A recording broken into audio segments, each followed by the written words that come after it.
Mr. World and Miss Church Member. Allegory by W. S. Harris. Preface. After long and careful study, we send forth this book to do its work. We offer no apology for adding one more volume to the endless library of modern times, constantly increasing at the rate of over 100 volumes per week, the great bulk of which is consigned to the debris of the passing years. We pray that this book may find a field of usefulness rather than an early grave. We need not tell of the pleasures and difficulties we experienced in preparing these 25 chapters for the press.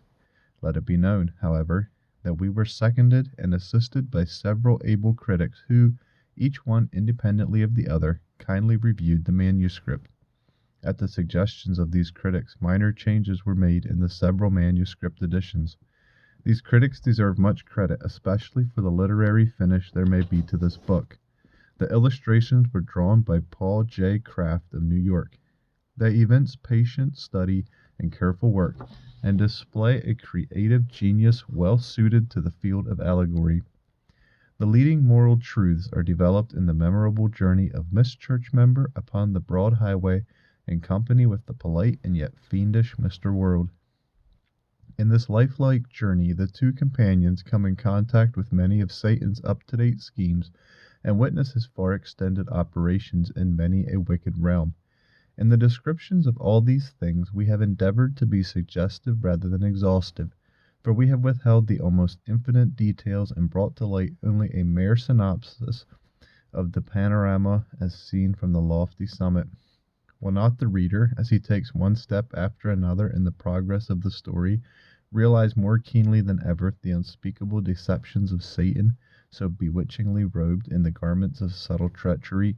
The course of Miss Church Member is a sad comment on the moving masses who are so thoroughly led captive by the devil as to imagine that they were traveling on a more convenient way to heaven, while they are actually on the broad highway to destruction. The logical ending of such a life is pictured in the remorseful and tragical experiences of Mr. World and Miss Church Member in the valley of the shadow of death. It is our prayer that each reader may be saved from such a terminus of life by journeying on the King's highway and taking Christ as his all in all. Then when he comes to the place made shadowy by the power of sin and death, he will be surrounded with a light from the sure city of God, and by a convoy of angels whose music will quell his rising fears, and by whose power he will be transported to his never-ending home. The author. Introduction by Bishop Rudolph Dubbs. In response to the earnest request of the author of this book, I have written these introductory words after a careful, deliberate reading of the Allegory. What I have written expresses my own opinion of the book, uninfluenced by motives of friendship for the author or any other consideration. The book is a powerful allegory, somewhat after the style of Pilgrim's Progress, but in no sense is it an imitation of an existing work of the kind. It is a masterful presentation, wrought out with excellent judgment and consummate skill. The creatures of the author's vivid imagination are perfectly formed and fittingly clothed, living, moving, feeling, talking, in complete harmony as the development of the great drama goes on to consummation. The author has evidently made a careful and profound study of the manifold dangers which beset the Christian Church and threaten her spirituality, and consequently her influence and power in saving the lost and maintaining the gospel standard of life and godliness in the world. The encroachments of worldlings upon the Church are truthfully and graphically set forth. The manifold forms of temptation and danger are clearly exposed, and faithful, tender, earnest warnings and admonitions are set over against them.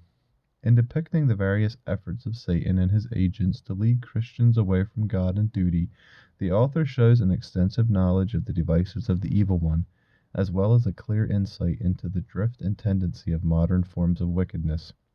The final results of compromise with the world are set forth in vivid, graphic pictures drawn on the dark shadows as with a pencil of fire. The downward course of the deluded soul is followed step by step. The snares and delusions of sin are exposed.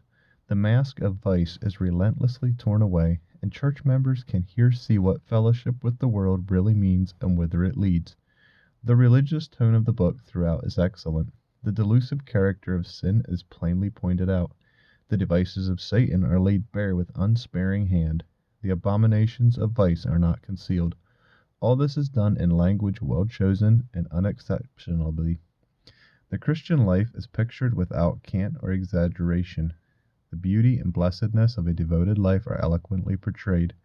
True religion, with its present comforts and its great rewards, is presented in a most attractive form, and the contrast between the worldling and the faithful Christian here and hereafter is impressively set forth. With this favorable opinion of the book, to whose edifying pages I introduce the reader, I deem it proper for me also to recommend it most heartily as a book worthy of a place on every family table and in every Sunday school library. Let young and old read its fascinating and instructive pages. Let it be circulated by hundreds and thousands of copies. May the blessing of God attend the book in its mission and ministry wherever it is read. Rudolph Stubbs, Chicago, Illinois, March 1901.